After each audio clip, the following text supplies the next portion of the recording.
Sigurado nang uuwi sa Pilipinas si Mary Jane Veloso na higit isang dekadang nasa death row sa Indonesia. Yun nga lang, kahit mapauwi siya sa bansa, ikukulong pa rin daw siya. Narito ang report ni Maricel Halili. Kay Pangulong Bongbong Marcos na mismo nang galing, uuwi na sa Pilipinas si Mary Jane Veloso, ang Pilipinang 14 na taon nang nasa death row ng Indonesia dahil sa kasong drug trafficking. Matapos ang isang dekadang pakikipag-usap sa gobyerno ng Indonesia, naipaglaban ang parusang kamatayan kay Mary Jane hanggang sa napagkasundoang maibalik na siya ng Pilipinas. Ayon sa Pangulo, bagamat may pananagutan sa batas ng Indonesia, nananatili raw biktima ng pagkakataon ng ating kababayan. Ayon sa Department of Foreign Affairs, walang hininging kapalit ang Indonesia sa pagpapauwi kay Mary Jane. Remember, they've always been gracious to us, but of course, in the future, if they may, then certainly the Philippines will remember this gesture on the part of Indonesia.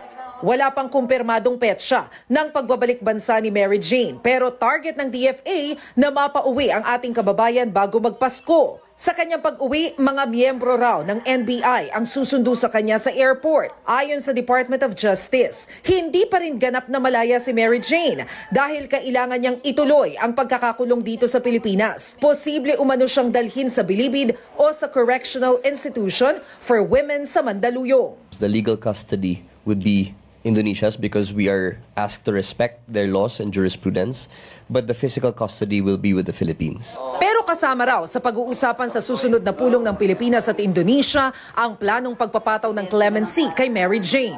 Hiling din ng kampo ni Mary Jane kay PBBM. Pinakamaganda yan bago pa ilipad si Mary Jane. Magdeklara na kagad si Presidente Marcos Jr. ng clemencia. No? Kaya hindi na siya kailangan na ituloy sa anumang piitan.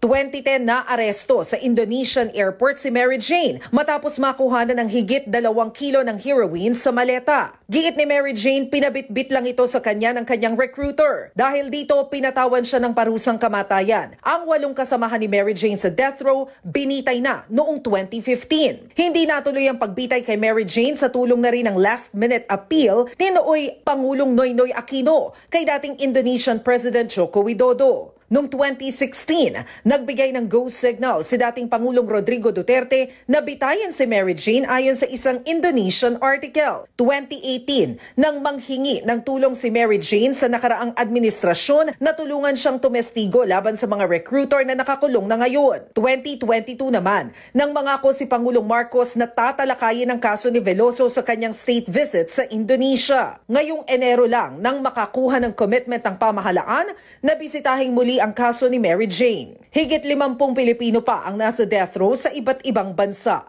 Nagbabalita mula sa Frontline, Maricel Halili, News 5.